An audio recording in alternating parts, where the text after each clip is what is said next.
So with that, let's start with Connor Salmin, wide receiver, a real burner. Let me give you a little bit about him, and then I'll kick it to you. He's 6'1", 190, so not small by any means. He's from Potomac, Maryland, which is basically D.C. or D.C. suburb. He had an offer and a visit with Penn State and Notre Dame, so great programs, maybe not like wide receiver U type programs, but great programs.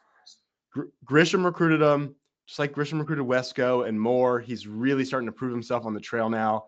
You sort of have to move on from being mad at Grisham because he's really proven it on this recruiting trail. I watched Connor's tape, really his highlights, and a lot of it is him just showing off just elite speed. Some really sharp routes, particularly goal line, and some really good run blocking, which I thought was cool that he made a point to showcase that.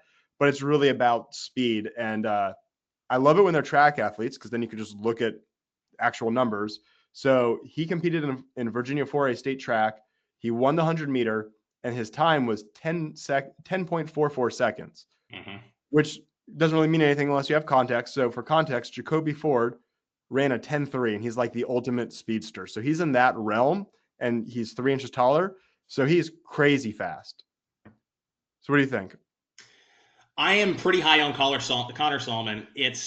It's tough tape to watch a little bit because, you know, Salmin, he's from Northern Virginia. He transferred to the Bullish School in Potomac, Maryland to play a little better competition.